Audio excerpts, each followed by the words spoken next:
Giovanni's breathing changed at 3:42 in the morning. I knew before the monitor started beeping, before the numbers on the screen shifted into dangerous territory. 6 months of caring for him had taught me to read the subtle signs, the small catches in his chest, the way his fingers would curl slightly when pain crept past the morphine barrier. I set down my book and moved to his bedside, pressing 2 fingers gently against his wrist. His pulse fluttered beneath my touch, irregular and weakening. November rain tapped steadily against the windows of the Connecticut mansion, a backdrop I'd grown accustomed to during the long night shifts. "Mr. Santoro," I said softly, leaning closer. "Can you hear me?" His eyelids lifted halfway, those dark eyes that once must have commanded rooms now clouded with medication and exhaustion. He managed a small nod. "I'm going to call your family now. Is that all right?" Another nod. His hand moved slightly on the blanket, and I understood the gesture. I took his weathered hand in both of mine, feeling the papery texture of his skin, the coolness that had been spreading from his extremities for the past week. "They'll be here soon," I promised. The number for his son was programmed into the bedside phone under a simple entry marked N. I'd never met Nicholas Santoro in person, though I'd spoken to him twice in 6 months, both conversations brief and formal. He always asked the same questions: pain levels, medication adjustments, my assessment of his father's remaining time. His voice carried an accent I couldn't quite place, something Mediterranean smoothed by years in America. He answered on the second ring, his voice alert despite the hour. "Yes, Mr. Santoro, this is Olivia Grant. You should come now. Your father's condition has deteriorated significantly in the last hour." Silence stretched for 3 seconds. I heard movement in the background, fabric rustling, a door closing. 20 minutes, he said, and the line went dead. I adjusted Giovanni's pillows, checked his IV flow, and increased the oxygen just slightly. The agency that hired me had been explicit in their instructions: keep him comfortable, maintain his dignity, and never ask questions about the armed men who patrolled the grounds or the visitors who came at odd hours speaking in rapid Italian. The pay was exceptional. 3 times what I'd made at any hospital. Enough to finally start chipping away at the medical debt that had crushed me since my grandmother died. The isolation didn't bother me. I'd grown used to being alone. Giovanni's eyes found mine again. He lifted one finger, beckoning me closer. When I leaned down, he whispered something in Italian, his voice barely audible over the oxygen hiss. I didn't speak Italian fluently, but my grandmother had taught me enough Sicilian dialect to recognize what he was saying. He was thanking me. Not for the medical care, but for treating him like a person instead of a patient, for reading to him in the afternoons, for not flinching when men with shoulder holsters stood outside his door. "You're welcome," I said, squeezing his hand gently. "You made these months easier than you know." Headlights swept across the window at 4:03. I heard car doors slam, multiple sets of footsteps on the gravel drive, then the front door opening 2 floors below. The security guard stationed in the hallway spoke quietly to someone, his deferential tone different from his usual casual demeanor. The footsteps on the stairs were purposeful, controlled. I straightened my scrubs and stepped back from the bed, giving the family space. The door opened. Nicholas Santoro filled the doorway in a way that had nothing to do with his physical size. Though he was tall, easily over 6 feet, he wore a charcoal suit despite the hour, the jacket unbuttoned, his white shirt open at the collar. Dark hair swept back from a face built from strong angles and hard lines. His eyes, the same deep brown as his father's but sharper, clearer, scanned the room in one swift assessment before landing on the figure in the bed. 3 men entered behind him, all wearing dark suits and carrying themselves with the same controlled awareness. One of them I recognized from previous visits. Roberto, the one with graying hair who always nodded politely when our paths crossed. Nicholas moved to his father's side with swift strides. He said something in Italian, low and urgent. Giovanni's eyes opened, focusing on his son with effort. I retreated to the corner near the medical equipment, giving them privacy but staying close in case I was needed. Father and son spoke quietly in their native language, words I couldn't fully understand, but whose emotional weight needed no translation. Roberto positioned himself near the door while the other 2 men remained in the hallway. His gaze flickered to me briefly, a question in his expression, but I kept my attention on Giovanni's vitals. The conversation between Nicholas and his father lasted 4 minutes. Giovanni's responses grew weaker, his breathing more labored. Nicholas gripped his father's hand, and I saw the muscles in his jaw working, the only visible sign of emotion on his otherwise controlled features. At 4:31, Giovanni's oxygen saturation dropped sharply. I moved forward without thinking, checking the monitor, adjusting the flow. Nicholas stepped back, watching me work with an intensity that made my hands want to shake. His lungs are filling with fluid, I explained quietly, meeting Nicholas's stare. I can increase the morphine to keep him comfortable, but beyond that, do it, Nicholas said. His voice was rough, carrying an edge of something I recognized from my years in hospice care. Not quite grief yet, but the anticipation of it, the bracing for impact. I administered the medication, then checked Giovanni's pulse again. Weaker still, the beats spacing further apart. Nicholas returned to his father's side, leaning close, speaking words I couldn't hear. Roberto shifted his weight, his weathered face drawn with genuine sorrow. Giovanni Santoro took his last breath at 4:37 in the morning. The monitors flatlined with a steady tone that cut through the rain sounds. I moved immediately to silence the alarms, then stepped forward to check for a pulse I knew I wouldn't find. "He's gone," I said softly, though they already knew. Nicholas remained perfectly still, his hand still holding his father's, his eyes fixed on the older man's face. The silence stretched, broken only by the rain and the quiet sounds of Roberto crossing himself. I'd been present for many deaths in my career. I'd learned to recognize the different ways people processed loss. Nicholas Santoro's grief was locked behind walls of iron control, visible only in the slight tremor of his hand before he steadied it, the single slow breath he took before releasing his father's fingers. Then he stood, straightened his jacket, and became someone else entirely. The transformation took seconds. The sun disappeared, replaced by whoever Nicholas Santoro was to the men who worked for him, to the world outside this room. But I'd seen the crack in the armor. I'd witnessed the moment before the walls went back up. I moved through the familiar routine of post-mortem care, closing Giovanni's eyes, arranging his hands, straightening the blankets. As I leaned over him, words rose unbidden from deep in my memory. A prayer my grandmother had taught me in the Sicilian dialect she'd brought from her village near Palermo. The prayer for the dead, ancient and specific, asking for eternal light and rest for the departed soul. I whispered the words without thinking, my voice low, the cadence automatic after years of hearing my grandmother speak it over relatives, neighbors, anyone from the old country who passed. When I finished and looked up, Nicholas was staring at me with an expression I couldn't decipher. Not quite shock, but something close. Recognition, maybe, or confusion. "Where did you learn that?"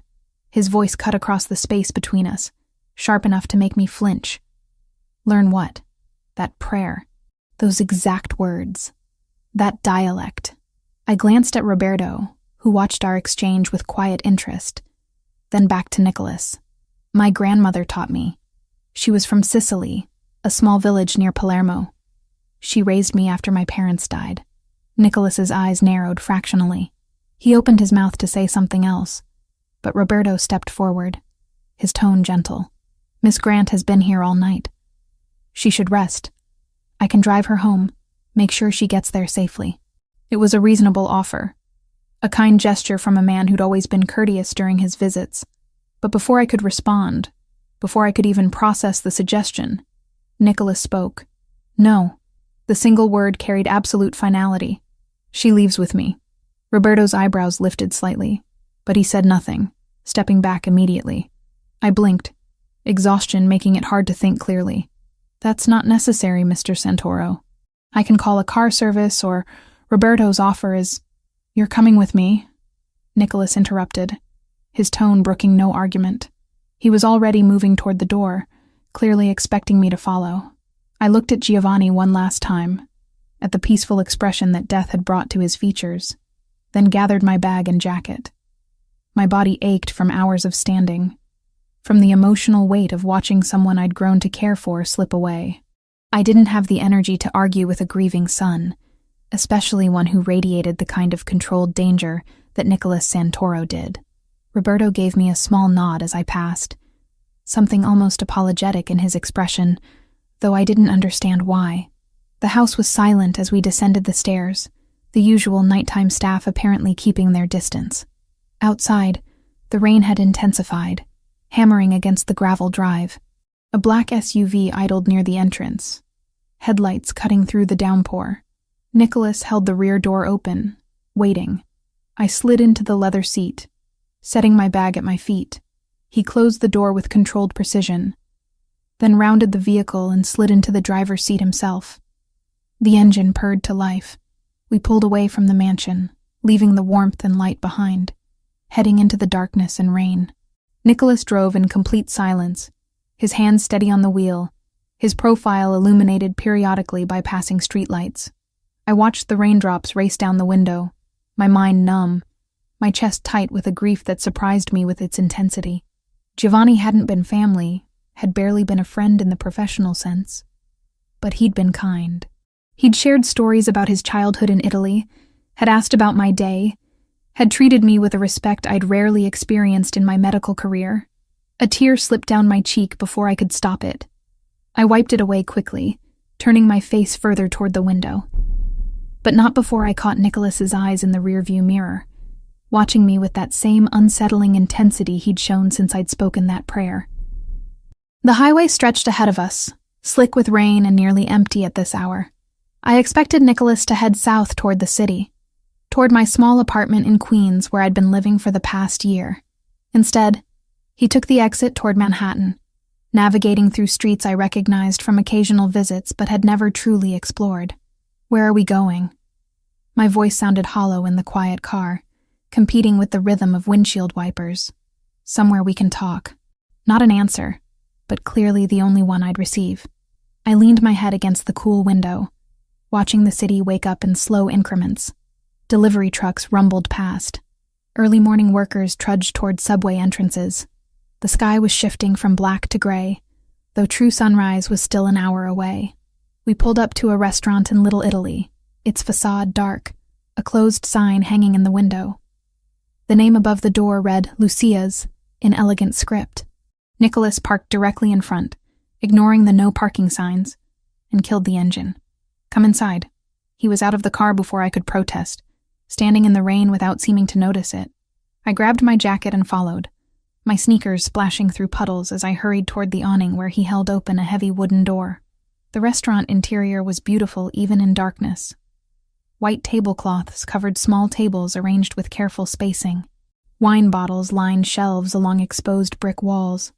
The scent of garlic and herbs lingered in the air from the previous night's service. Nicholas flipped a switch, bringing up soft lighting that cast warm shadows across the space. He shrugged out of his suit jacket, draping it over a chair, then rolled up his sleeves with efficient movements.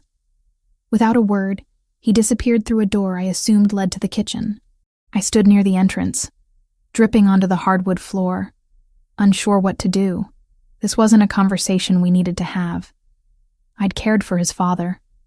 His father had died. My job was finished.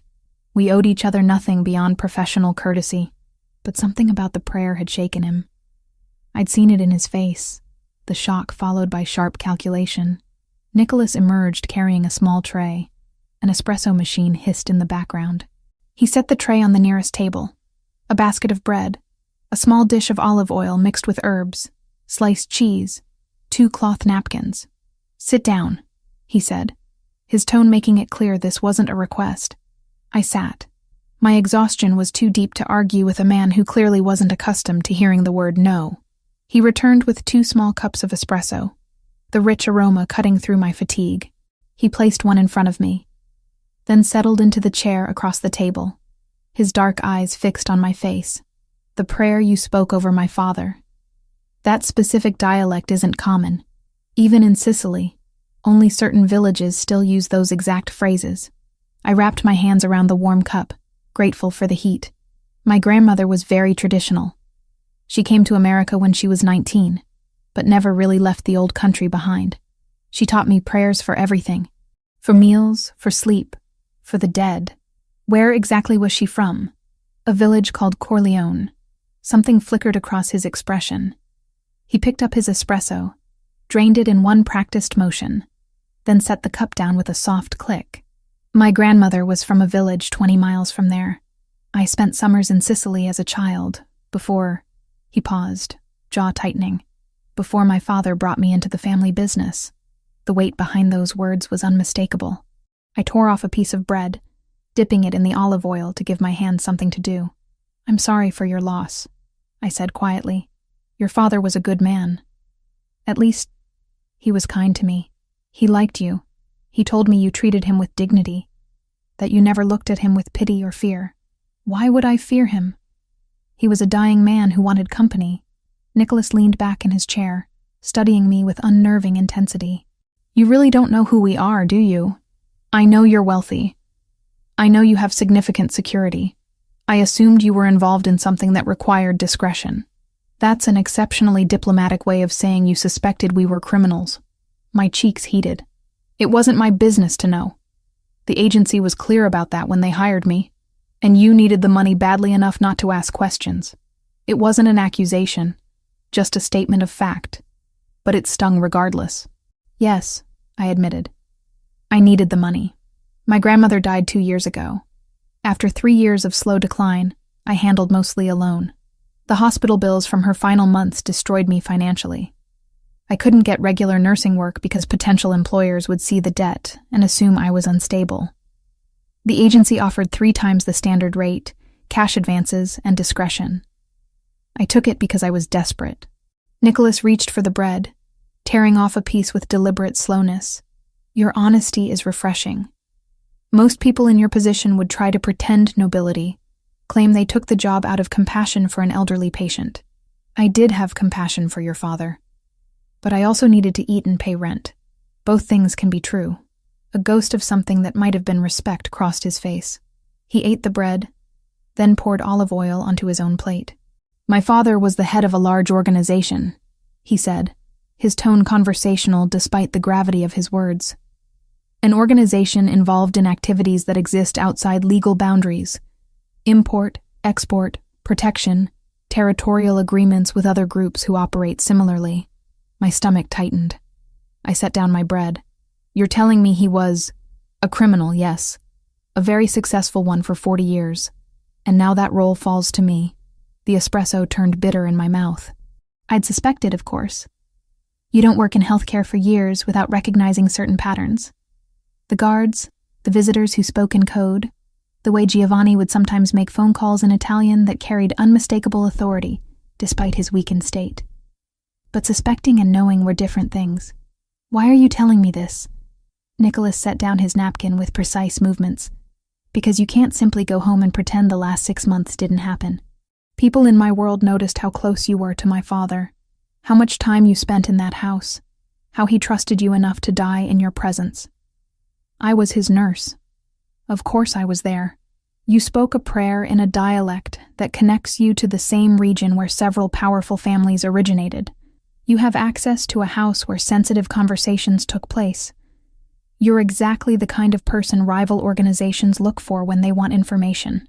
Cold fear trickled down my spine. "I don't know anything. I never listened to his phone calls. I never looked at documents. I did my job and nothing else. I believe you." He leaned forward, forearms resting on the table. "But the Russians who've been pushing into our territory won't care about the truth. They'll see an opportunity. A woman with access, with potential knowledge, who can be pressured or bought or threatened. Then I'll disappear. I'll move to another city, change my name if I have to. That won't be fast enough. They already know who you are." My hands started trembling. I pressed them flat against the table to hide it. "What are you suggesting?" "Protection. Temporary. Until after the funeral. Until the power transition stabilizes, and you're no longer an interesting target. My men will watch your apartment, escort you if you need to go anywhere. 2 weeks, maybe 3. "No." The word came out sharper than intended. "I appreciate the concern, but I'm not getting more involved in this. I'll take my chances. It's not a chance you'll win. It's still my choice to make." Nicholas's expression hardened. He pulled out his phone, typed something rapidly, then set it face up on the table between us. On the screen was a photo of my apartment building, the entrance clearly visible, along with a timestamp from 15 minutes ago. My men are already positioned, he said quietly. Not to trap you, but because I gave the order before I left the house tonight. Before you even understood what you were walking into. Anger flared hot in my chest, burning through the exhaustion and fear. You had no right. I had every right. You stepped into my world the moment you accepted that job. You sat with my father through his final moments. You prayed over him in words my own mother used to say. That creates an obligation. An obligation for you, maybe, not for me. I stood abruptly, my chair scraping against the floor. I did my job with professionalism and compassion. Your father's death doesn't make me your responsibility or your prisoner. I never said prisoner. Then what would you call posting guards at my home without my permission? Deciding what risks I'm allowed to take with my own life?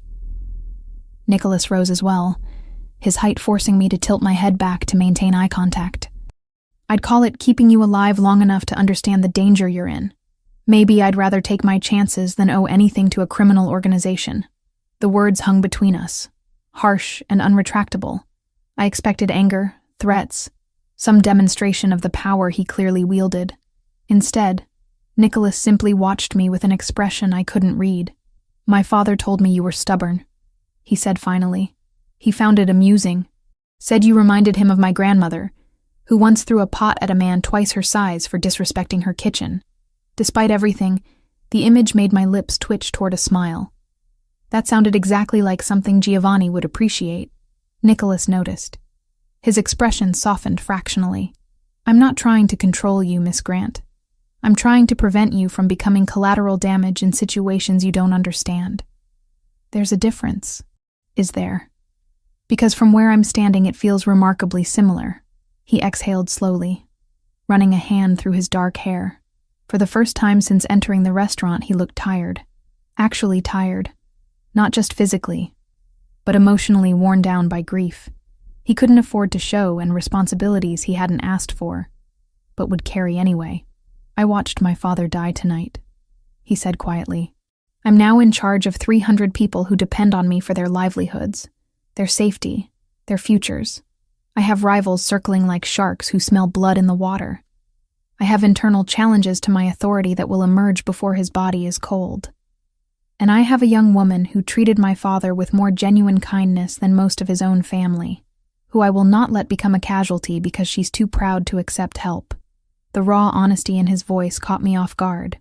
This wasn't the controlled, dangerous man who'd commanded the room at his father's bedside. This was someone carrying impossible weight, making hard decisions, trying to protect what remained of his world while it threatened to collapse around him. I sank back into my chair, sudden exhaustion making my legs weak. I don't want to be part of this, I whispered. I know, but you already are. The apartment on the Upper East Side was nicer than anywhere I'd ever lived. Floor-to-ceiling windows overlooked a tree-lined street. The furniture was modern but comfortable, all clean lines and neutral tones. A fully stocked kitchen, a bedroom with sheets that probably cost more than my monthly rent, a bathroom with heated floors. It felt like a very expensive cage. 3 days passed in a strange suspension of reality. I had my phone, my laptop, access to television and books. But when I tried the front door on the first morning, a polite man in a dark suit materialized from somewhere down the hallway. Miss Grant, please let us know if you need anything. We're here to help. Help. That was the word they all used. The 2 men stationed in the building lobby, the one who appeared whenever I approached the door, even the woman who delivered meals twice daily, setting covered plates on the kitchen counter with a professional smile. Nicholas arrived each afternoon around 4. He never called ahead, never knocked. He used a key I hadn't known existed, entering like he owned the place, which I supposed he did. The first visit lasted 10 minutes. He asked if I needed anything, informed me that his father's funeral would be in 2 days, and left before I could formulate a response beyond basic courtesy. The second visit was longer. He brought a laptop, showing me security footage from outside my apartment building. 3 different angles of a dark sedan parked across the street, windows tinted, plates that came back as stolen when his people ran them. "Russians," he said, his tone flat. "Watching to see if you return." My stomach twisted. "How do you know they're Russian?" "Because I know the car, the crew, and the man giving orders. His name is Dmitry Volkov. He works for an organization that's been trying to expand into territory my father controlled for 30 years. I stared at the frozen image on the screen, at the dark car that looked like 1,000 other dark cars in New York. What do they want from me? Information about my father's operations, names of associates, locations of properties, details about financial arrangements. They think you might have overheard things during your time in the house. I didn't. I swear I know. He closed the laptop. But they don't care about the truth. They care about possibilities. The third visit changed something between us. Nicholas arrived later than usual after 7, his tie loosened and shadows under his eyes. He looked like he hadn't slept since his father died, which was probably accurate. "You should eat something," I said, gesturing toward the leftovers from my dinner that I'd barely touched. He glanced at the containers on the counter, then at me, surprise flickering across his features. "You're worried about whether I've eaten? You look exhausted." And grief doesn't excuse skipping meals. Something in his expression softened. He sat down at the kitchen counter, and I heated the food without asking permission, setting a plate in front of him along with silverware and a glass of water. He ate in silence for several minutes before speaking. "My father started grooming me for this life when I was 15, pulled me out of regular school, brought in private tutors who taught business strategy alongside calculus. By 17, I was attending meetings. By 19, I was running operations. I never had a choice about what I'd become." The bitterness in his voice was carefully controlled, but unmistakable. "Did you want a choice?" I asked quietly. "I don't know. I was too young to understand what I was giving up." He set down his fork. "What about you? Your file says you attended nursing school but never finished your degree." "Why?" "My grandmother got sick. Dementia first, then a stroke that left her partially paralyzed. She'd raised me after my parents died. I couldn't put her in a facility where she'd be terrified and alone. So I withdrew from school, became a certified nursing assistant, and took care of her myself. For how long? 3 years. Until she died owing $70,000 to hospitals and specialists and home care equipment companies. She'd been gone 2 years now. But the debt and the exhaustion still sat in my chest like a weight. Nicholas was quiet for a moment. "That's why you took the job with my father. Not just for money, but for that specific debt." "Yes." The collections calls never stopped. My credit was destroyed. Regular nursing positions wouldn't hire me because they thought I was a financial risk. Your agency offered cash, discretion, and enough money to actually make a difference.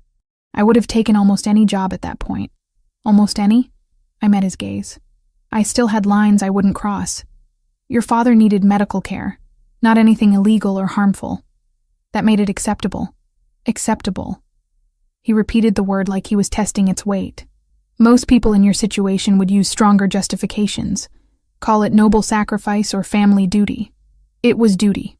It was also the only option I had that didn't involve watching my grandmother suffer in a state facility while I finished school. Both things are true." His expression shifted into something that might have been respect. "You don't lie to yourself." "I can't afford to. Lies are expensive." We talked for another hour after that, the conversation drifting from heavy subjects to neutral territory. He asked about my grandmother's village in Sicily. I asked about his childhood summers in Italy. The distance between us felt less absolute, less defined by categories like captor and captive, criminal and civilian. When he left that night, he paused at the door. "The funeral is tomorrow at 10. I'd like you to attend." "Why?" "I'm not family. My father would have wanted you there. And politically, your presence sends a message." "What message?" "That our family honors those who serve us with loyalty. That we protect our own." His dark eyes held mine. "Will you come?" I should have said no. Should have drawn a line between professional obligation and personal involvement. But Giovanni had been kind to me, had treated me with dignity, had made me laugh with stories about his youth, even when pain made it hard to breathe. "Yes, I'll be there." The church was in the Bronx. an old Catholic building with worn stone steps and stained glass windows that filtered morning light into colored patterns across wooden pews. People filled every seat, spilled into the side aisles, stood packed in the vestibule. I recognized some faces from visits to the Connecticut house. Others were strangers in expensive suits and designer dresses. I sat in the third row, wearing a simple black dress that had appeared in the apartment closet that morning along with modest heels and a dark coat. Everything fit perfectly, which meant Nicholas had somehow obtained my sizes. The thought should have disturbed me more than it did. The service was traditional, conducted half in English and half in Italian, by a priest who clearly knew the family well. He spoke about Giovanni's devotion to his late wife, his love for his son, his generosity to the community, carefully worded praise that acknowledged the man without mentioning the methods he'd used to acquire his wealth and influence. Nicholas sat in the front row, his posture rigid, his face a mask of control. Roberto sat beside him, along with several other men I recognized from that first night. The family resemblance was clear in some of them. The dark hair and strong features passed down through generations, but there was a coldness to them that unsettled me. Mechanical hugs, dry eyes, conversations conducted in whispers that seemed more about business than grief. Even Nicholas's mother, a thin woman with silver hair and expensive jewelry, looked more irritated than sorrowful. Only Nicholas seemed genuinely affected, though he hid it behind layers of careful composure. When the service ended, people filed past the open casket for final goodbyes. I waited until most of the crowd had moved through, then approached with several others. Giovanni looked peaceful in death, wearing a dark suit, his weathered hands folded across his chest. I made the sign of the cross, a gesture my grandmother had insisted upon even though we rarely attended church. Then, without planning to, I whispered the same prayer I'd spoken in his room 3 nights ago. The old Sicilian words felt right, felt necessary. Several elderly women near the casket turned to look at me, their expressions shifting from curiosity to approval. One of them, tiny and dressed entirely in black, nodded at me with what looked like respect. The burial was private, family only, which meant I returned to the apartment while Nicholas dealt with whatever ceremonies followed. But at 3 p.m, a car arrived to take me to the reception at the Connecticut mansion. The house looked different in daylight, less isolated and more imposing. Cars lined the long driveway. Catering staff moved through rooms carrying trays. People clustered in groups, their conversations low but animated. I stayed near the edges, accepting a glass of wine I didn't drink, and trying to remain invisible. But Nicholas found me within 15 minutes, materializing at my elbow with the same unsettling awareness he always displayed. "You came. You asked me to. I'm glad." He glanced around the room, his jaw tight. "This is the part I hate, the performance. Everyone pretending to care while calculating how his death benefits them. Not everyone is pretending. Some of those people at the church looked genuinely sad. The ones who knew him as a person, yes. But most of this crowd," he gestured vaguely at the well-dressed gathering, "they're here for appearances, to show respect to the new leadership, to assess whether I'm strong enough to hold what my father built." Before I could respond, a man lurched toward us, drink sloshing in his glass. He was younger than Nicholas, maybe late 20s, with the same dark hair but softer features. Family resemblance marked him as a cousin or nephew. "Nicky," his voice carried across the room, too loud, slurred at the edges. "There you are with your little nurse. Tell me, did she take good care of Uncle Giovanni? Did she make his last days comfortable?" Nicholas's expression went cold. "Go drink some water, Paolo. I'm just asking questions." Paolo's eyes swept over me with obvious assessment. "She's pretty, real pretty. Makes me wonder if the old man hired her for more than just medical skills." The insult landed like a slap. My face flushed hot with humiliation and anger. Nicholas moved so fast I barely registered it. One moment he was beside me. The next he had Paolo by the collar, slamming him against the nearest wall. A crystal glass fell from Paolo's hand, shattering against the hardwood floor. "You will apologize to Miss Grant immediately." Nicholas's voice was deadly quiet, carrying more menace than any shout. And then you will leave my house and not return until you understand how to show basic respect. Paolo's bravado evaporated. I didn't mean... I was just... now. I'm sorry, miss. I spoke out of turn. Too much to drink. Nicholas released him with a sharp shove. Paolo stumbled toward the door, nearly colliding with Roberto, who had appeared with 2 other men. They escorted him out without another word. The room had gone silent. Every eye was on Nicholas, watching, judging, measuring his response to disrespect at his father's funeral. He'd just made a public statement about my position in his world, whether I wanted that statement made or not. Nicholas turned back to me, his expression controlled again, though tension radiated from every line of his body. I apologize for my cousin's behavior. You didn't need to do that. Yes, I did. His tone left no room for argument. In this world, disrespect spreads like disease if you don't cut it out immediately. The reception continued, but I felt every glance, every whispered conversation that included looks in my direction.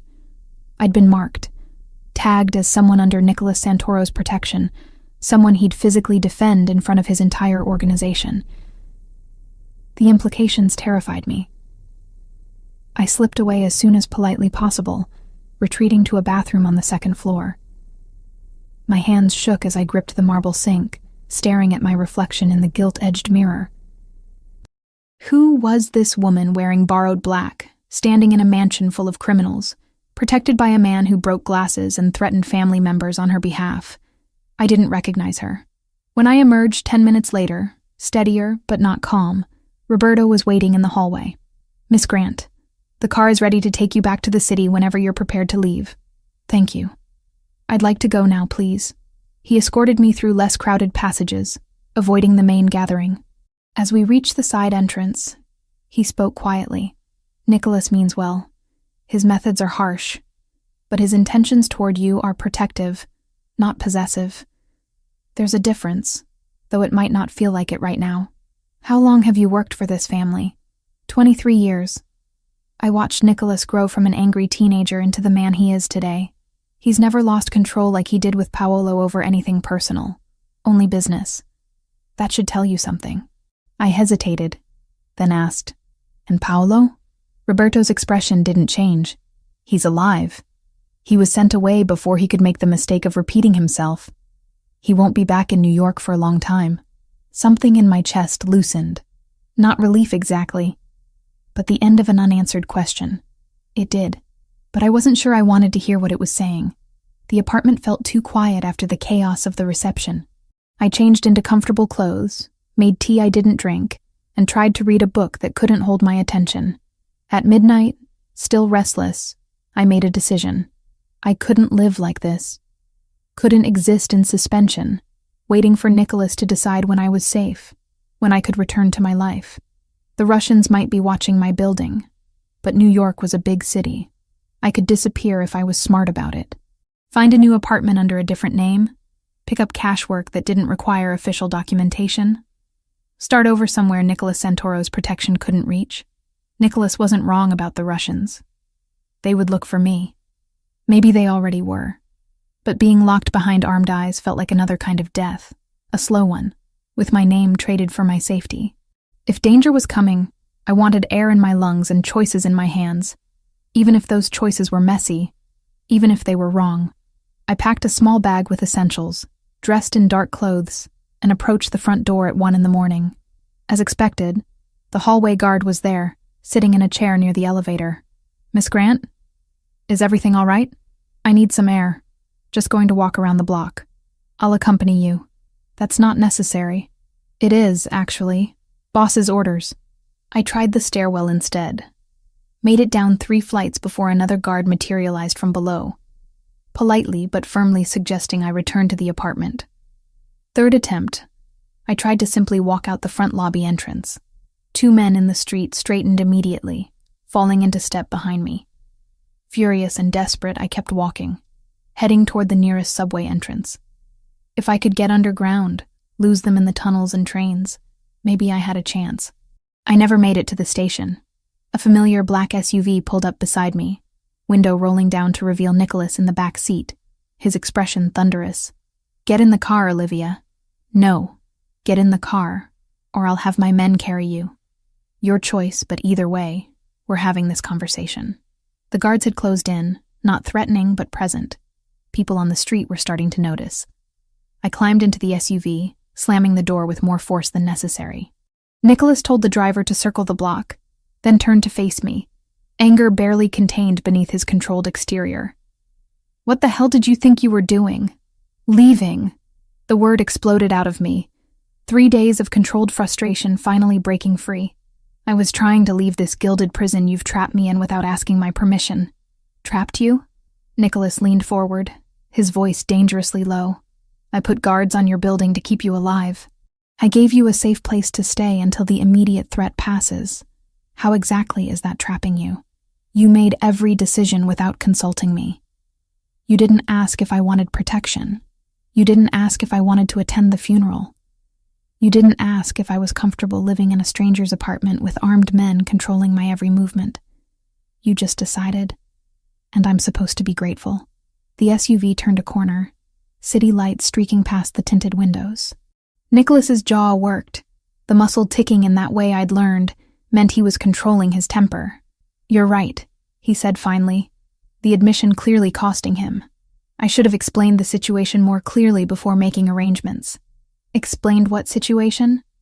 That some Russians might be interested in me? That's not enough reason to control my entire life. It's not just interest, Olivia. He pulled out his phone, swiping through screens before turning it toward me. This is surveillance footage from yesterday. The same Russian crew that was watching your building followed one of my father's former business associates to a restaurant in Queens. They grabbed him off the street, took him somewhere for 3 hours, then dumped him back in front of his house with 2 broken hands and a message carved into his back. The image on screen showed a middle-aged man being helped into an ambulance, his shirt torn and bloody. What did the message say? My voice came out smaller than intended. Talk or bleed. They're systematically going after anyone who had regular contact with my father in his final months. Accountants, lawyers, drivers, household staff, looking for information about offshore accounts, property holdings, political connections, anything they can use to undermine my position or steal what my father built. Ice spread through my chest. I don't know anything about those things. I know that. You know that. But Dmitry Volkov doesn't care about truth. He cares about pressure points. You spent 6 months alone with my father. In his mind, that's 6 months of potential conversations, overheard phone calls, documents you might have seen while cleaning his room. You're a valuable target whether you actually know anything or not. The SUV circled the block again. I pressed my palms against my thighs to stop them from shaking. So what am I supposed to do? Hide in that apartment forever? Wait until you decide I'm safe to return to my life? No. That's not sustainable for either of us. Nicholas pocketed his phone, his expression shifting from anger to something more calculating. I have a proposal, a way to legitimize your position and provide real protection. I'm listening. Work for me, officially, as a medical consultant for the organization. I stared at him. You want me to work for the Mafia. I want you to provide medical services that we currently handle through less reliable channels. Emergency treatment for injuries that can't go to hospitals. Health assessments of potential business partners. Verification that pharmaceutical shipments are authentic. Nothing that would directly violate your professional ethics. Nothing direct, I repeated.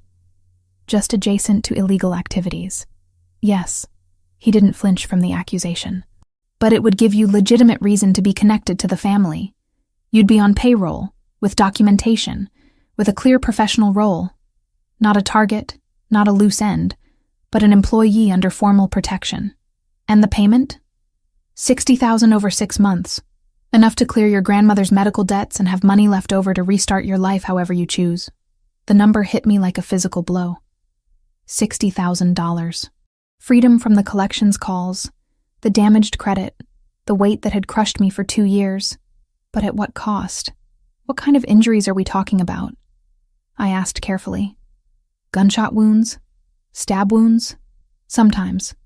Also broken bones from accidents, complications from chronic conditions in men who can't risk being documented at hospitals, medication management for people with legitimate prescriptions they can't fill under their own names. You're asking me to become an underground doctor for criminals. I'm asking you to provide health care to people who need it in circumstances that protect both them and you. The alternative is, you go back to your apartment, hope the Russians lose interest, and pray that Dmitri doesn't decide you're worth the risk of grabbing off the street. The car turned onto a quieter street, parking along a darkened block. Nicholas gave the driver a subtle signal, and the man stepped out, giving us privacy. I need time to think, I said. You have 24 hours. After that, I need to know if you're with us, or if I need to make other arrangements for your safety. Other arrangements meaning what? Relocation, new identity, witness protection-style disappearance to somewhere the Russians won't find you. It's more extreme, more permanent, but it's an option if you can't accept working for the family. And my stomach twisted. Disappear completely? Leave behind everything, even the small life I'd managed to build? Or accept Nicholas's offer and step fully into a world I'd been desperately trying to avoid? Can I go back to the apartment now? Yes. But Olivia? He waited until I met his eyes. Don't try to run again. If you need to leave, tell me. I'll make sure you get out safely. But vanishing in the middle of the night when people are actively hunting you is suicide, not escape. I nodded once, throat too tight for words, and reached for the door handle. Nicholas's hand caught my wrist gently, stopping me. For what it's worth, I don't want to control you. I want to protect you. There's a difference, even if it doesn't feel like it right now. Is there? Because from where I'm sitting, both options end with you making decisions about my life. One keeps you alive. The other respects your autonomy. I'm trying to find a balance between them, but I won't apologize for prioritizing survival. He released my wrist, and I stepped out into the cool night air. The driver reappeared, opening the lobby door with professional courtesy. I rode the elevator up in silence, let myself into the too nice apartment, and collapsed onto the couch. 24 hours to decide whether to work for a criminal organization or disappear into witness protection obscurity. Neither option resembled the quiet, normal life I'd been trying to rebuild after my grandmother's death. I pulled out the laptop they'd provided, opening a browser with shaking fingers. If I was going to make this decision, I needed information. Real information. Not just what Nicholas chose to tell me. The search for Giovanni Santoro returned dozens of results. News articles about charitable donations to Catholic schools in the Bronx. Society page mentions of fundraisers he'd attended. An obituary listing his business ventures in vague, respectable terms. But deeper searches revealed other things. A federal investigation from 15 years ago that went nowhere due to lack of evidence. Whispers of connections to shipping companies with questionable practices. A pattern of businesses that thrived under his ownership and withered when competitors tried to move into the same territory. I searched for Nicholas next. Fewer results, more carefully controlled. Business school graduation. Board positions at several import-export companies. A single photo from a charity gala showing him in a tuxedo, unsmiling, standing beside an older couple identified as major donors. Then I found something unexpected. A small article from 3 years ago about a clinic opening in a poor neighborhood in the Bronx. Free healthcare for uninsured residents, funded by an anonymous donor. But the comment section included thanks directed at Mr. I. Santoro, and the family that never forgets where they came from. I clicked through to the clinic's basic website. Services offered: primary care, dental work, prescription assistance, mental health counseling. All free or sliding scale based on income. Photos showed a clean, well-equipped facility staffed by actual medical professionals. Another search revealed similar patterns. Scholarship funds for kids from the neighborhood where Giovanni grew up. A community center that offered job training and ESL classes. A fund for widows and families of men who died in workplace accidents. A euphemism that probably covered criminal activities gone wrong. The contradiction confused me. How could the same man who ran illegal operations also fund legitimate help for struggling communities? How could Nicholas, who casually discussed breaking hands and threatening rivals, also maintain his father's charitable work? I spent 3 hours searching, reading, trying to understand the world I was being asked to join. The sun was rising when I finally closed the laptop, no closer to a decision, but at least better informed. At noon, Nicholas arrived unannounced, letting himself in with that key I still hadn't seen. He carried coffee in a bag from a bakery I recognized as expensive. "You look like you haven't slept," he observed, setting everything on the kitchen counter. "I was researching your family. And what did you find? Contradictions, violence and charity, control and community support. I don't understand how both things can be true." Nicholas poured coffee into 2 mugs, sliding one toward me. "They're true because the world isn't simple. My father hurt people who threatened what he built. He also remembered what it was like to be poor, to watch his mother work 3 jobs to keep food on the table.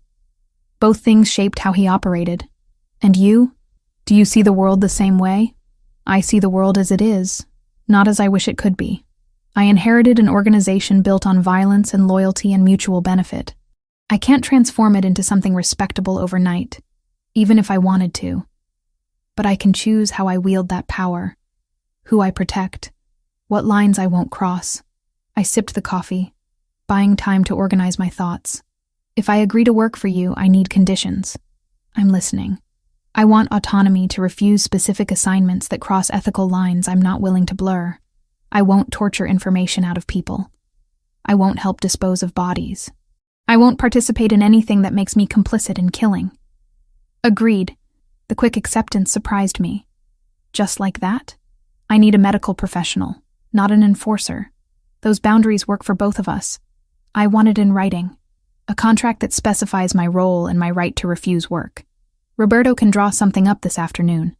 I set down my coffee mug, studying Nicholas's face for signs of deception or manipulation, but his expression remained open, almost respectful. "Why does this matter so much to you?" I asked. "You could find another doctor willing to work under these conditions. Someone already comfortable in this world.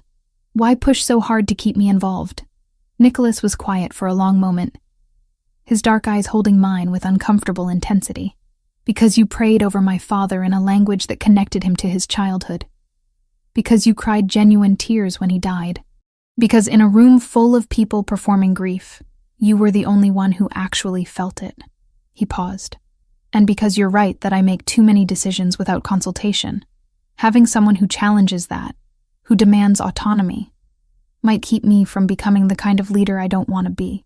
The honesty in his voice caught me off guard. This wasn't manipulation or strategy. This was something raw, more human. "I'll do it," I heard myself say. "For 6 months. Then we renegotiate or I walk away clean." "Agreed." He extended his hand across the counter. I shook it, his grip firm and warm, sealing an agreement that would change everything. "Roberto will be here at 3 with paperwork," Nicholas said. "Once you sign, you're officially under family protection. That means you can move freely again, return to your apartment if you want, though I'd recommend staying here until after the contract is finalized." "Why?"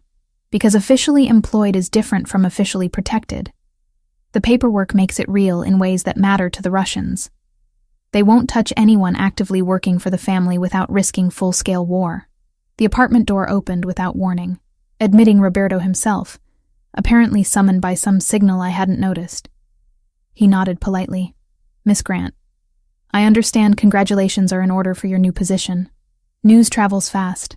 In this family, information is currency. Nicholas, we have the situation in Queens contained. The accountant is cooperating fully now that he understands our position." They spoke in careful euphemisms, but I understood the implication. Someone else had been pressured, threatened, possibly hurt, and I was now part of the organization that did such things. What had I just agreed to? 2 months into my new role, I'd stopped flinching when men arrived bleeding. The medical office Nicholas had set up occupied the 2nd floor of a property in Queens, above what appeared to be a legitimate shipping warehouse. Clean white walls, proper examination table, locked cabinets stocked with supplies I didn't ask how he'd obtained. Everything I needed to do the job, nothing extra to draw attention. My first patient had been a soldier named Anthony with a knife wound across his ribs. Shallow, but infected. He'd sat on the table making jokes while I cleaned and sutured, acting like getting stabbed was as mundane as a paper cut.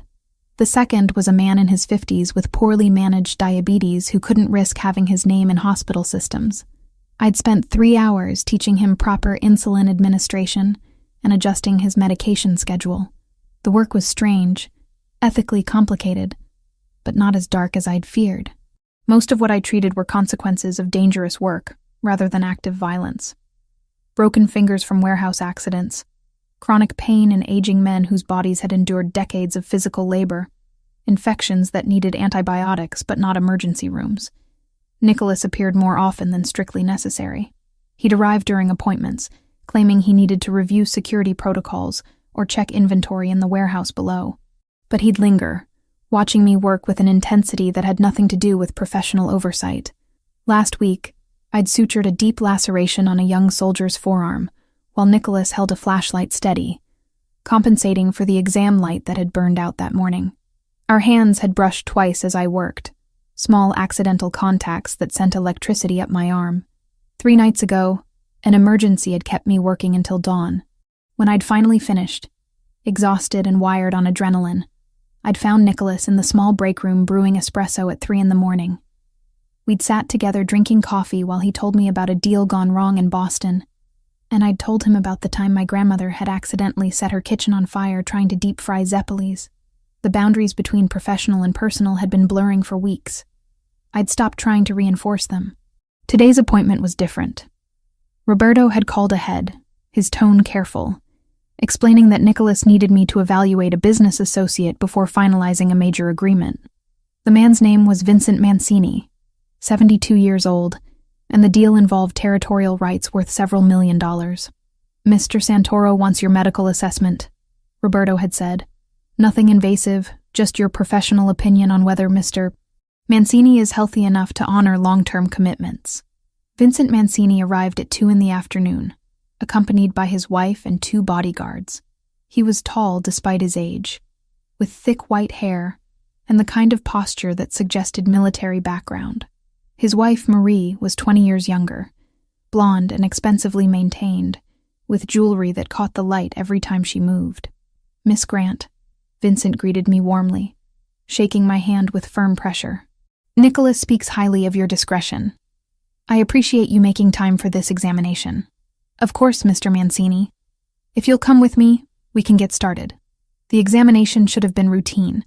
Blood pressure, heart rate, basic neurological checks, review of current medications. But something felt wrong within the first 10 minutes. Vincent's hands trembled slightly when extended. Not the tremor of age, but something more concerning. His skin had a grayish undertone beneath his tan.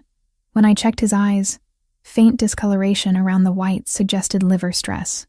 "Mr. Mancini, have you been experiencing any digestive issues lately?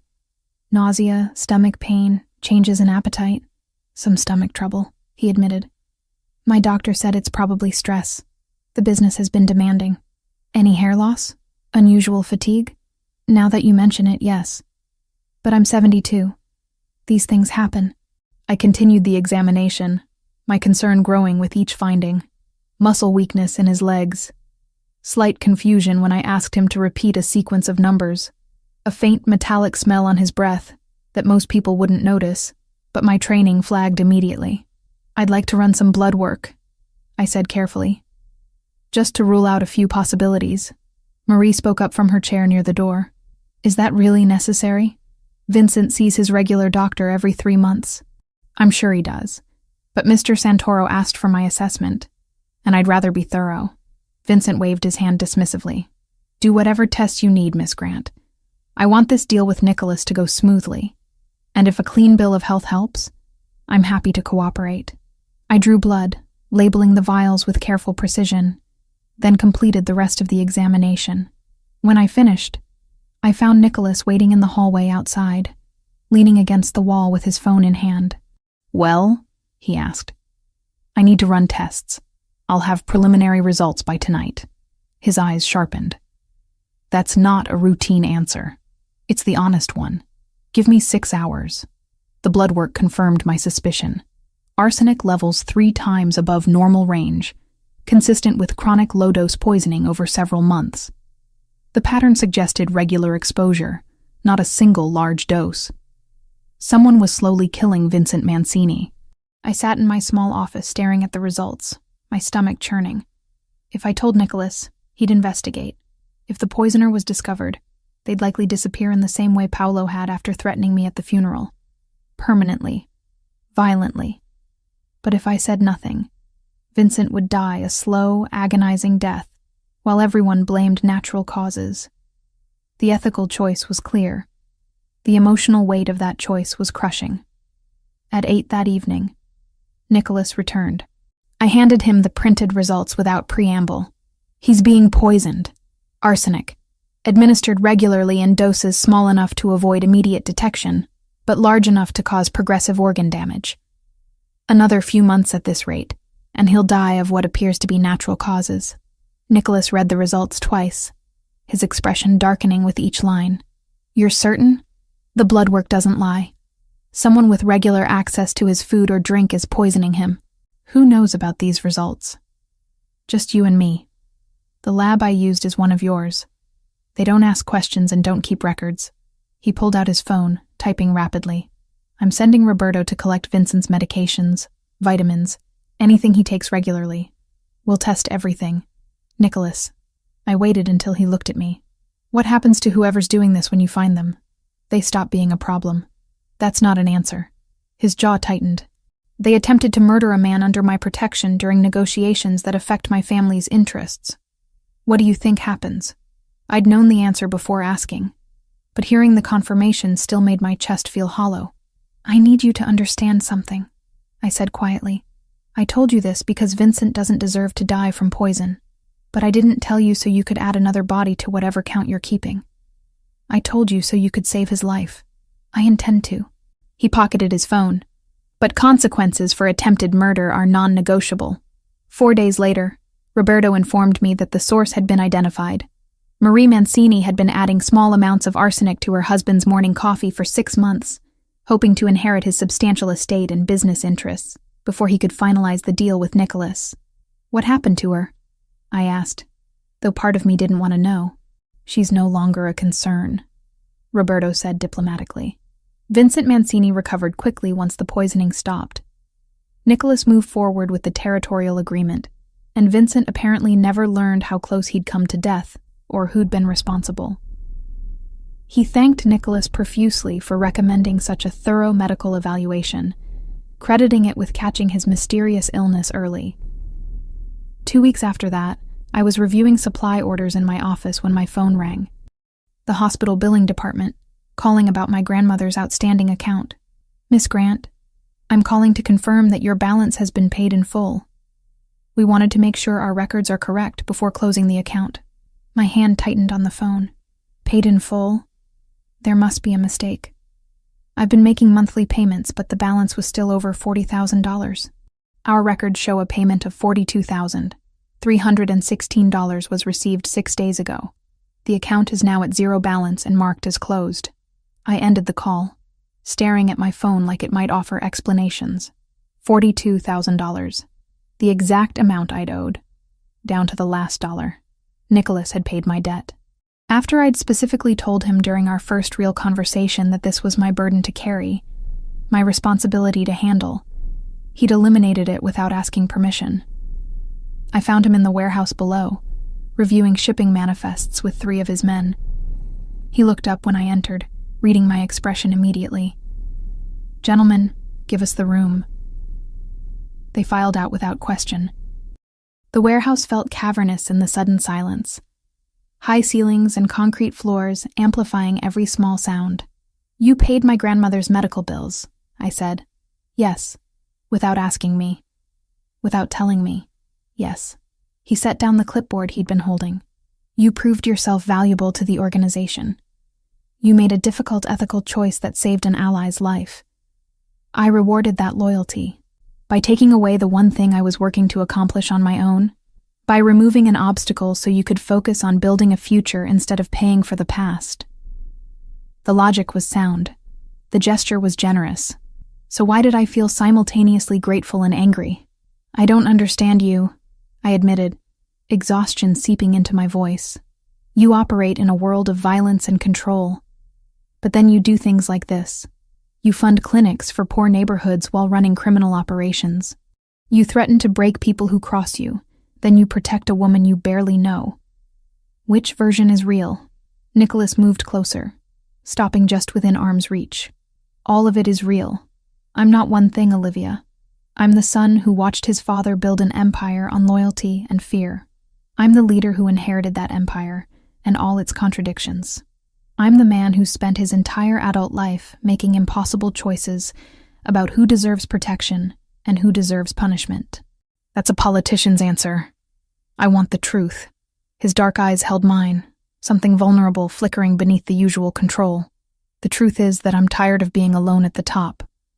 Every decision I make affects hundreds of people. Every weakness I show becomes leverage for rivals. Every personal connection becomes a target. I've learned to trust no one completely, to keep everyone at a distance. And me? You're different. You challenge my decisions. You set boundaries. You cry at funerals and pray over dying men and refuse to be intimidated even when you probably should be. He paused, his voice dropping lower. You make me remember that I'm human, not just a position to be filled. The confession stripped away pretense, leaving something raw and honest between us. I'd spent 2 months trying to maintain professional distance, reminding myself that Nicholas Santoro was dangerous, that his world wasn't mine, that attraction meant complication I couldn't afford. But standing in the empty warehouse with afternoon light filtering through high windows, I couldn't deny what I'd been feeling. The way my pulse jumped when he entered a room, the warmth that spread through my chest when he remembered details I'd mentioned weeks ago. The safety I felt despite logic screaming that a mafia boss shouldn't make anyone feel safe. You paid my debts to remove my primary motivation for staying, I said slowly, working through the implications. Either you're confident I'll stay anyway, or you're giving me the freedom to leave without financial pressure. Both. I want you to stay because you choose to, not because you're trapped by circumstances. That's a risk. What if I take the money and walk away? Then I'll know I read you wrong, and I'll let you go. The honesty in his answer decided something for me. I closed the distance between us, looking up into his face, seeing past the controlled exterior to the loneliness he'd just admitted, the weight of leadership he carried alone. I'm not leaving, I said. Not yet. Maybe not for a while. Relief flashed across his features, quickly masked, but unmistakable. His hand lifted, hovering near my face before he seemed to think better of it and lowered it again. You should know that staying close to me gets more dangerous, not less. Enemies see you as leverage. Allies see you as a weakness to exploit. The protection I offer comes with targets on your back. I know. I'm choosing it anyway. Why? Because you see me as more than a debt to be cleared or a problem to be solved. Because you trusted me to make hard choices and respected the boundaries I set. Because somewhere in the past 2 months, you stopped being the dangerous man who commandeered my life and became someone I actually want to know. I didn't say any of that. Instead, I answered with equal honesty. Because you're the first person in years who's made me feel like I matter for something beyond what I can provide. Not as a nurse for hire, not as a granddaughter fulfilling duty, but as someone whose choices and opinions actually carry weight. Nicholas studied my face, and for the first time since I'd met him, he smiled. Not the controlled expression he wore during business negotiations, but something genuine and unguarded that transformed his entire face. We're both terrible at this, he said. At what? Letting people in. Trusting. Building something that isn't transactional. And then I guess we'll figure it out together. His hand found mine, fingers threading through in a gesture that felt more intimate than it should. The warehouse around us, the criminal empire, the ethical compromises, all of it faded into background noise. For the first time since my grandmother died, I felt like I was building towards something instead of just surviving. The call came at 11 at night while I was inventory checking in the Queen's office. Nicholas on the line, his voice clipped and urgent. How fast can you get to the warehouse? We have a man down. Femoral bleed. Can't risk a hospital. My stomach dropped. Femoral artery meant minutes, not hours. I'm already here. Bring him up. 3 minutes. I heard tires screaming outside before the timer on my phone hit 2 minutes. Car doors slamming, shouted instructions, then the thunder of boots on the stairs. They carried him between them. A man in his 30s with dark hair matted with sweat. His legs soaked red from mid-thigh down. "Table now!" I snapped, already pulling on gloves, grabbing supplies. "Someone tell me what happened." "Ambush in Brooklyn," Roberto said, helping lift the injured man onto my examination table. "Russians grabbed him off the street 6 hours ago. We got him back, but he took a bullet during extraction. 6 hours. Too long for this kind of wound." The man's skin was gray, his breathing shallow. I cut away his pants, exposing the injury. Entry wound high on the inner thigh, the placement making my chest tighten with dread. If the bullet had nicked the femoral artery, he'd have bled out already. But if it was just close, pressing against it. "His name's Anthony," Nicholas said from somewhere behind me. "He's 28. He has a wife and a daughter." I didn't have time to process why Nicholas was giving me that information. My hands moved on autopilot, assessing, calculating. The bullet was still inside. I could feel the hard mass when I palpated carefully. Removing it here, without proper imaging or surgical equipment, was insane. Leaving it was a death sentence. "I need better light. Someone hold a flashlight steady. Don't move no matter what you see." Nicholas stepped forward immediately, taking the industrial flashlight Roberto handed him. Our eyes met briefly. His dark with worry, mine focused and clinical. "This is going to be rough," I warned Anthony, though he was barely conscious. "I don't have proper anesthesia, just local numbing and something for the pain that won't knock you completely out." "Do it," Anthony managed, his voice weak. I administered what I had, waited 30 seconds I couldn't afford, then made my incision. Blood welled immediately. I'd been right. The bullet was lodged against the artery, a millimeter from catastrophe. One wrong move and he'd bleed out on my table. My hand stayed steady even as my heart raced. I'd done emergency surgery during my clinical rotations, but never like this. Never with mob soldiers watching. Never with a man's life literally in my fingertips. "Olivia." Nicholas's voice cut through my concentration. "Tell me what you need." Silence. "And keep that light exactly where it is." He didn't speak again. None of them did. The only sounds were Anthony's labored breathing, the clink of instruments, and my own controlled exhales as I worked. 40 minutes.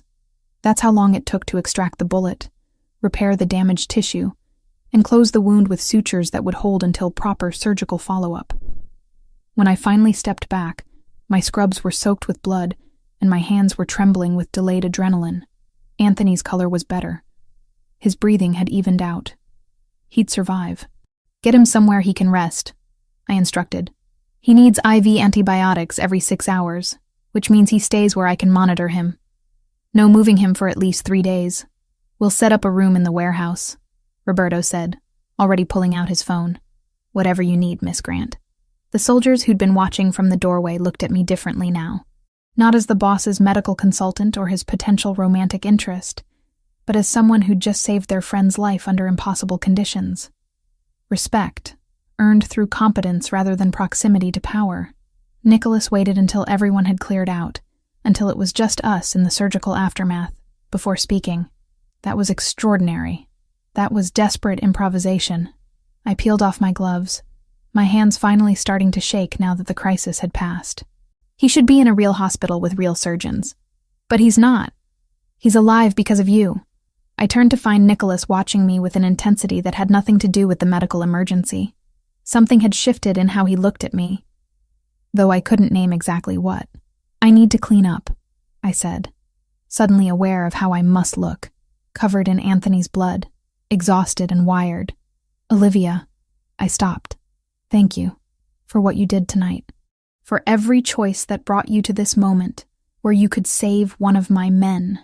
The gratitude in his voice was raw, unguarded. I nodded, not trusting myself to speak, and headed for the small bathroom to wash away the evidence of how deeply I'd embedded myself in this world. 3 days later, the photograph arrived.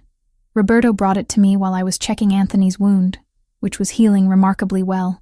Just a manila envelope with my name written in block letters, left at the warehouse entrance sometime during the night. Inside was a single photo. Me, walking into the Queen's building, my medical bag over my shoulder, the timestamp showing it had been taken 72 hours ago. On the back, written in the same block letters, "We know where she works." My blood turned cold. Nicholas was in the warehouse within 20 minutes of Roberto's call. He looked at the photo once, his jaw tightening into a hard line, then made 3 phone calls in rapid Italian. When he finished, his attention turned to me. "Pack whatever you need from here. You're not coming back to this location." "Where am I going?" "Connecticut.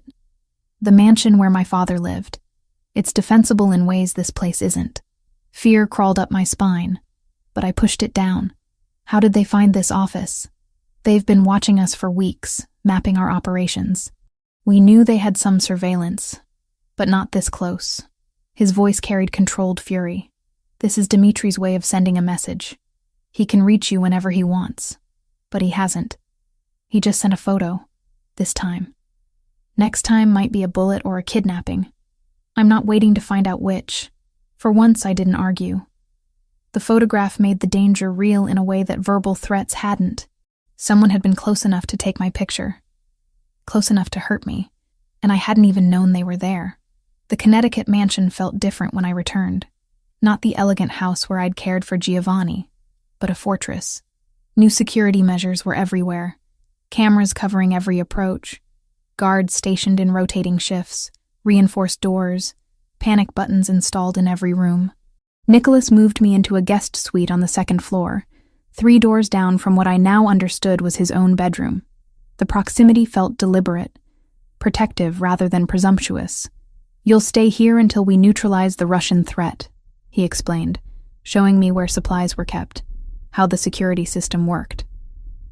"My men will be present at all times. If anything feels wrong, you hit the panic button and they respond in seconds." "How long will this take?" "Weeks. Maybe a month. Dimitri won't back down easily, but he'll make a mistake eventually. They always do." Days blurred into a strange domestic rhythm. Nicholas was present more than I'd expected, working from the mansion's office instead of his usual locations. We'd cross paths in the kitchen at odd hours, both unable to sleep. He'd make coffee while I'd sit at the counter pretending to read. We'd talk about nothing important until the sky started lightening, then retreat to our separate spaces. Meals became shared events. Not formal dinners, but casual encounters where we'd both happen to be hungry at the same time. He cooked sometimes. Simple Italian dishes his grandmother had taught him. I'd watch him move around the kitchen with surprising competence, and he'd watch me watching him, both of us aware of the tension building between us, but neither quite ready to address it. 2 weeks into the arrangement, Nicholas came back from a meeting with blood on his collar and a shallow cut along his jawline. Nothing serious, just the kind of scrape that happened in his world. But seeing it made my stomach clench.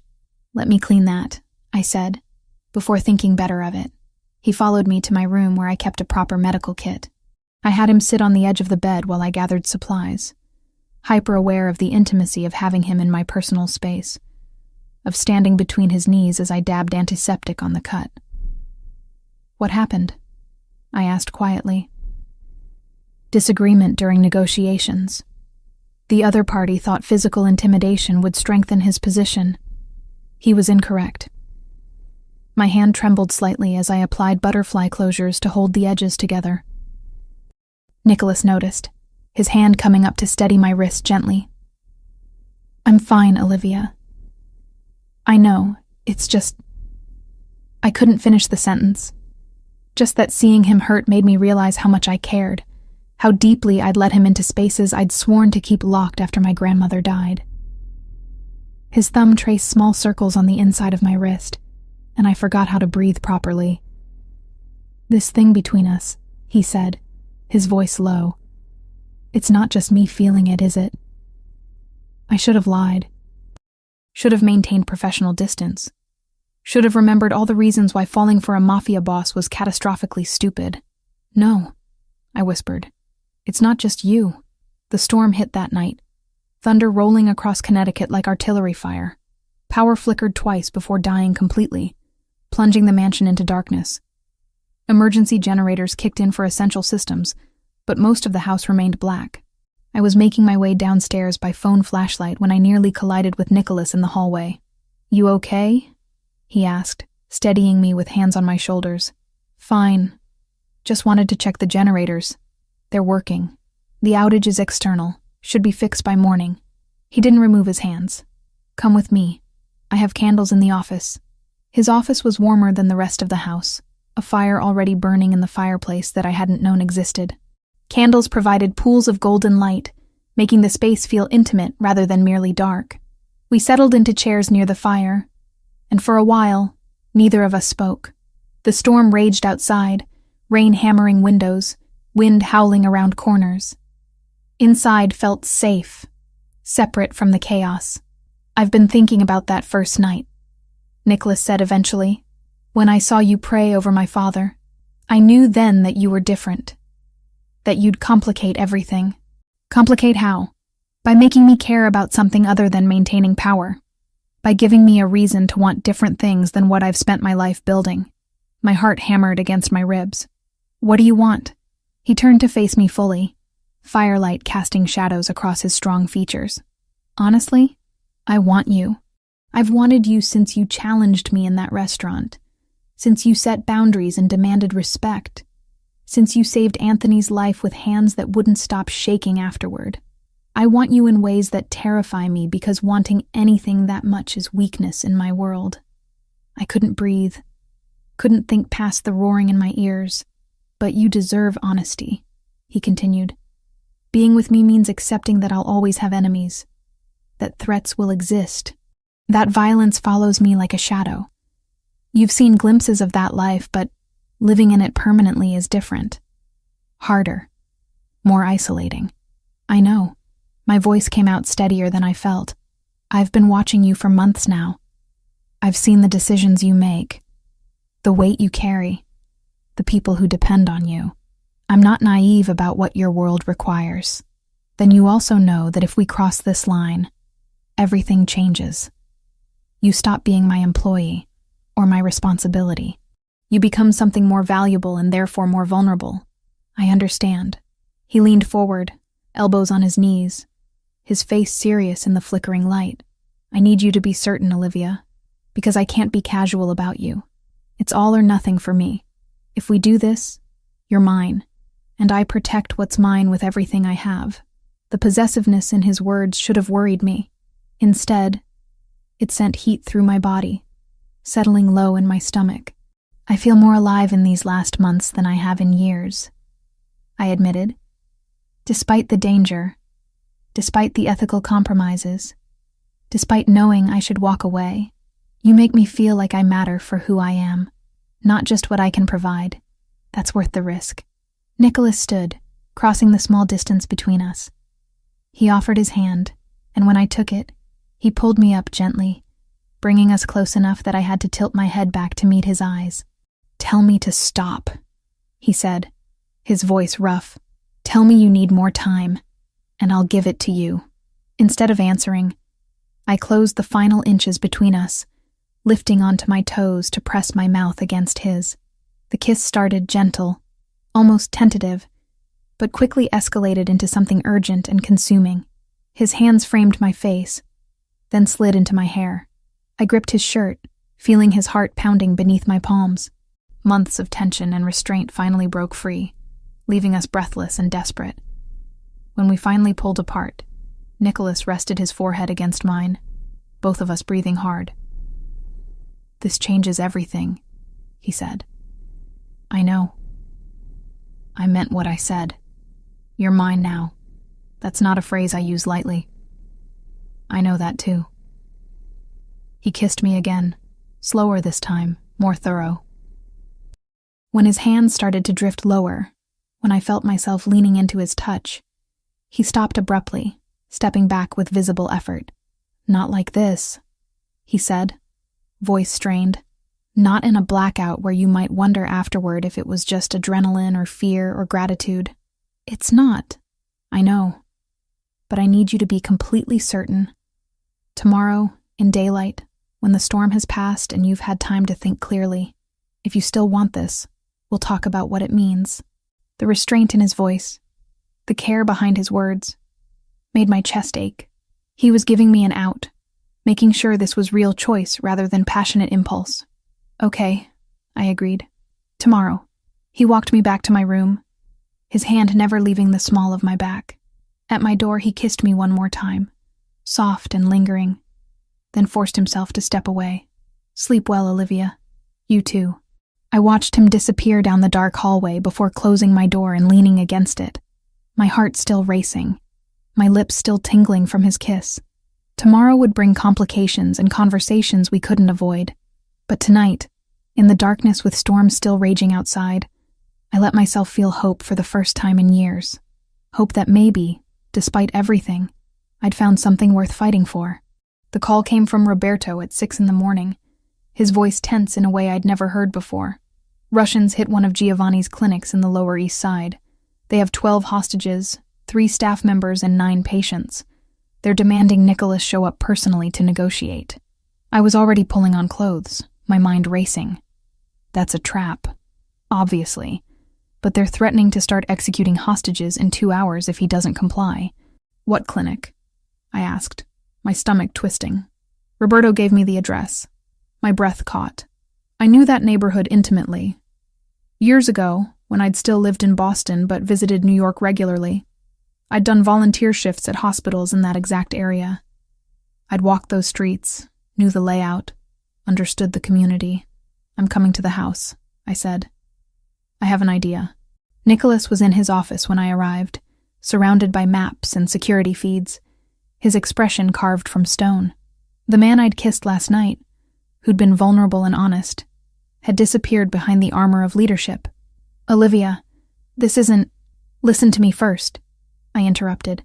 They want you because you're the target. They're not expecting a woman, especially not a medical professional claiming humanitarian concern for the hostages. His eyes sharpened. What are you suggesting? Let me go in as a negotiator. I'm a nurse worried about injured people. It's believable, non-threatening. I can assess the situation from inside, create an opening for your team. Absolutely not. His voice was flat, final. I'm not sending you into a hostage situation with armed Russians who already threatened you once. You're not sending me. I'm volunteering. There's a difference. Roberto spoke up from near the door. She has a point, boss. Dimitri's crew won't see a woman as a threat. They'll underestimate her, which gives us advantage. No. Nicholas stood, his full height and authority filling the room. Find another option. But I was already moving toward the door, toward the gear room where I'd seen tactical equipment stored. There isn't time for another option. Those people have 90 minutes before Russians start killing them to prove a point. I found what I needed. A bulletproof vest, thin enough to hide under clothing. Nicholas appeared behind me as I was strapping it on over my shirt. Olivia, please. His voice had lost its commanding edge, replaced by something rawer. Don't do this. I can't. He stopped, jaw working. I just found you. I can't lose you to Dimitri's games. I turned to face him, placing my hands on his chest. You won't lose me, but I can't stand by knowing I might help save innocent people. That clinic exists because your father wanted to give back to the community. Let me honor that. His hands covered mine, gripping tightly. If anything happens to you, it won't. I'll be careful. And you'll have shooters positioned, right? You'll get me out if things go wrong. Roberto cleared his throat. We can have eyes on every entrance within 30 minutes. The building is old, lots of access points for entry teams. Nicholas stared at me for a long moment, conflict visible in every line of his face. Finally, he exhaled sharply. Fine.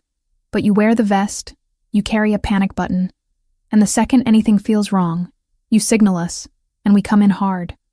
No heroics, no unnecessary risks. Agreed. 20 minutes later, I was dressed in clean scrubs with a white medical coat over the bulletproof vest, my hair pulled back professionally. I carried a medical bag Roberto had packed with actual supplies plus tracking devices and a microphone so Nicholas's team could hear everything happening inside. The drive to the Lower East Side took 40 minutes through morning traffic. I spent it controlling my breathing, reviewing what I knew about negotiating with desperate people, praying I wasn't about to get everyone killed through arrogance. Nicholas rode in the vehicle behind mine, close enough to respond instantly, but far enough not to be spotted by Russian lookouts. His voice came through the small earpiece hidden beneath my hair. "We're positioning teams now. You have shooters on 3 surrounding buildings and entry teams ready at 4 access points. You're not alone in there. I know." My voice was steadier than I felt. The clinic was a modest 2-story building wedged between a bodega and a laundromat. Bulletproof glass on the windows, security bars that wouldn't stop professionals, but deterred casual break-ins. A man with a rifle stood visible behind the front glass, watching the street with obvious tension. I approached slowly, hands visible, medical bag held away from my body. The man's weapon tracked my movement. "I'm a nurse," I called out. "I heard there are injured people inside. I'm here to help, nothing else." The door opened a crack. A different man appeared, younger, nervous energy radiating off him. "Who sent you?" "No one sent me. I volunteer at clinics in this neighborhood. I'm just here to provide medical care." He spoke rapid Russian into a radio, then gestured me inside with his weapon. "Slowly. Any wrong move and I shoot." The clinic's waiting room had been trashed. Chairs overturned, magazines scattered, the receptionist's desk shoved against a wall. 12 people sat on the floor against the far wall, hands zip-tied, faces pale with fear. I recognized 2 of the staff members from photos I'd seen in Giovanni's personal files. 3 Russians total. The nervous young one by the door, an older man with a scar across his cheek guarding the hostages, and a third man sitting in the corner clutching his chest, his face gray and sweating. "I'm here to check if anyone needs immediate medical attention," I said calmly, moving toward the hostages. Scarface blocked my path. No one called for a nurse. People with medical training don't wait for calls when lives are at risk. Let me do my job, then I'll leave. In my ear, Nicholas's voice. "Careful. The one in the corner looks like Dimitri's lieutenant, Victor. If he's commanding this operation and he's compromised." I ignored him, focusing on the hostages. A woman in her 60s with a blood-stained sleeve. A young man cradling his wrist at an awkward angle. A pregnant woman whose breathing was too fast, eyes wide with panic. "I need to treat these people," I said firmly. "That woman's bleeding. The pregnant one is having a panic attack. Let me help them and you'll have healthier hostages to negotiate with." Scarface looked uncertain. The nervous young one spoke up. "Victor, she's just a nurse. What harm can she do?" "Victor." The lieutenant. The man clutching his chest like his heart was trying to escape his ribcage. "Your friend doesn't look well," I observed, shifting my attention to Victor. "Chest pain? Shortness of breath? That's cardiac distress. Stress-induced, probably, but it can still kill you if untreated." Victor's eyes narrowed. "I'm fine. You're not. Your color is terrible. You're sweating despite the cool temperature, and you're protecting your left side. Classic heart attack symptoms." I moved slowly toward him. "Let me check your vitals. If you collapse from a coronary event, your whole operation falls apart." Self-interest won over suspicion. Victor nodded sharply. I knelt beside him, pulling out a blood pressure cuff and stethoscope, working with deliberate calm while my heart raced. His blood pressure was dangerously high. His pulse was erratic. Not a full heart attack yet, but close. Very close. "You need medication," I said quietly, for his ears only. "I have nitroglycerin in my bag that will help stabilize you. But cardiac episodes require rest and low stress, neither of which you're getting while running a hostage situation. I can't let them go, not until Santoro comes." "Santoro isn't coming. He's not stupid enough to walk into an obvious trap. But he might negotiate if you release the hostages as a show of good faith, especially if I tell him you're having a medical emergency and need safe passage to a hospital." Victor's face twisted with frustration and pain. "If I release them without getting what we came for, I'm dead anyway. Dimitri doesn't forgive failure." In my ear, "Entry teams ready on my signal. Say the word." I ignored Nicholas, focusing on Victor. "What if I can get you something valuable enough to take back to Dimitri? Something that proves this operation wasn't a complete failure." "Like what?" "Information about Santoro's operations. Names of suppliers, locations of warehouses, details about upcoming deals." I lowered my voice further. "I work for him. I have access to things you'd never get through interrogation." It was a complete bluff. I knew almost nothing about Nicholas's business operations beyond what I'd observed directly. But Victor didn't know that. His eyes searched my face, calculating, desperate. Why would you betray him? Because I'm a nurse first. I took an oath to preserve life. Right now, I have 12 innocent people at risk, and you having a cardiac event. If giving you some minor intelligence gets everyone out safely, that's the choice I make. Victor's breathing was getting worse. His hand trembled as he clutched his chest. The hostages go free. You stay. You give me the information. Deal. But you take the nitro first. Can't share intelligence with a corpse. I administered the medication, watching his color improve fractionally. Then I stood, addressing Scarface. Cut their zip ties. They're being released. Victor. Scarface started. Do it, Victor ground out. We have something better than hostages. We have inside information. The hostages were freed, stumbling toward the exit in shocked disbelief. The pregnant woman was crying. The elderly woman clutched her bleeding arm. They filed out into the street where I knew Nicholas's people would collect them. Now it was just me and 3 armed Russians. Victor struggled to his feet, leaning heavily on the desk. Start talking. First, I need to treat that arm wound properly, and the young man's wrist needs splinting. There are no hostages left. No, but there's you, having a cardiac episode. Consider it humanitarian care while I organize my thoughts about Santoro's operations. I was stalling, buying time for Nicholas's teams to reposition now that hostages were clear. In my ear, Roberto's voice. 30 seconds. I moved toward my medical bag slowly, making sure Victor could see everything I was doing. My hand reached for bandages. Then everything happened simultaneously. Windows shattered as flashbang grenades came through. The door burst inward. The nervous young Russian raised his weapon, and I dropped flat, covering my head. Gunfire erupted, deafening in the enclosed space. Then silence. Strong hands pulled me up. Nicholas, in tactical gear, his face a mask of controlled fury and relief. Are you hurt? I'm fine. Victor needs a hospital. Real cardiac distress. Roberto and his team had the 3 Russians in custody, disarmed and restrained. The scarred one was wounded, the young one unconscious from the flashbang. Victor was barely conscious, clutching his chest. Get EMTs for all of them, Nicholas ordered. 2 of Nicholas's medics moved in immediately. 1 to the older woman's bleeding arm, 1 to the pregnant woman, guiding her breathing until the panic eased. Only then did the tension in my shoulders release a fraction. And somebody get Olivia out of here before press arrives. The aftermath took days to fully unfold. Victor survived his heart attack, but faced federal charges along with his crew. More importantly, the raid broke Dimitri's operational leadership.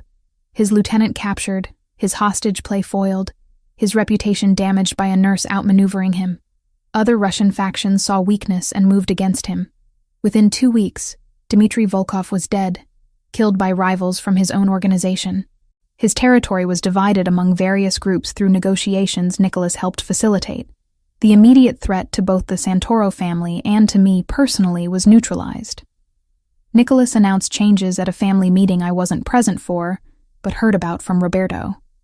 Less reliance on violence as a first response. More investment in legitimate business ventures. Expansion of the charitable work Giovanni had started, now with Nicholas's name attached publicly. You influenced that, Roberto told me over coffee at the Connecticut mansion. He's been different since you came into his life. More willing to consider paths that don't involve breaking people. I didn't ask him to change. No. But you made him want to. That's more powerful. I'd taken over managing the clinic in the Lower East Side once it was repaired and reopened. Not as secret mob charity, but as a public venture with the Santoro name on it. We hired proper staff, expanded services, partnered with legitimate medical organizations. I split my time between that and the discreet medical practice for family members who still needed treatment outside official channels. It was a compromise between the world I'd trained for and the world I'd chosen. Not perfect, but honest. 3 months after the hostage situation, Nicholas called a private dinner at the Connecticut mansion. Just family, he'd said. Immediate circle only. I dressed carefully in a burgundy dress I'd bought myself, not borrowed or provided. My own choice, my own money, my own statement about who I'd become. The dining room held 20 people. Roberto, several soldiers I'd treated, Nicholas's aunt from the funeral, a few cousins who'd proven loyal. The atmosphere was relaxed, wine flowing, conversations overlapping in English and Italian. Nicholas stood when I entered, moving to pull out the chair beside his at the head of the table, a position of significance that everyone noticed. "Thank you all for coming," Nicholas said once we were all seated. "My father built this family on loyalty and mutual protection. He believed in taking care of our own. Olivia Grant embodies those values. She's proven herself through service, through courage, through commitment to the people in this organization." He turned to face me, his dark eyes warm. "She's also proven herself to me personally, which is why I'm making this announcement officially, so there's no confusion about her position. Olivia is under my protection. But more than that, she's chosen to stand beside me. And I've chosen her." The table erupted in applause and raised glasses. Heat flooded my face, but I didn't look away from Nicholas. Roberto stood, raising his wine glass. I'd like to say I'm surprised, but I'm not. I knew that first night, when the boss insisted she leave with him instead of me, that something had shifted. You don't fight for someone like that unless they matter. To Nicholas and Olivia, may you both find what you're looking for. Everyone drank. The dinner continued with warmth and genuine celebration. People approached to offer congratulations, to share stories, to welcome me officially into the family structure. Late in the evening, when others had dispersed to various rooms, Nicholas found me on the terrace overlooking the grounds. Stars were visible despite the light pollution, cold November air sharp against my skin. "No regrets?" he asked, settling beside me. "About which part? Working for a criminal organization? Falling for its leader? Risking my life in a hostage situation? Any of it." I thought about the question seriously. 6 months ago, I'd been drowning in debt, working a job that isolated me, convinced I'd never build anything meaningful. Now I managed a clinic that actually helped people, had cleared my grandmother's debts, and stood beside a man who'd proven himself worth the complications he brought. "No regrets," I said. "This isn't the life I imagined, but it's the one I chose, and I'm choosing it again every day." Nicholas pulled me closer, his arm around my waist. "Good. Because I'm not letting you go, even if I wanted to leave, even then, though I'd make a much more compelling argument for staying." I laughed, leaning into his warmth. Behind us, through the windows, I could see Roberto and the others, my strange new family continuing their celebration. In front of us stretched the Connecticut landscape, dark and peaceful. Somewhere in the city, the clinic I managed bore Giovanni's name and continued his legacy. Somewhere in Queens, my medical office treated people who needed help without judgment. Somewhere in this complicated world, I'd found a place that felt like home, not despite the danger and moral complexity, but somehow because of it, because Nicholas had seen me as more than a debt to clear or a problem to solve, because I'd proven myself through choices that mattered, because we'd both decided that building something together was worth the risks. "I love you," Nicholas said quietly. Not a question, just a statement of fact. "I know," I replied, equally quiet. "I love you too." We stood there in the cold November night, the Mafia boss and the nurse who'd stumbled into his world through compassion and stayed through choice. It wasn't a fairy tale ending. There would be more threats, more ethical compromises, more nights spent worrying about consequences. But we'd face them together. And somehow, that made all the difference.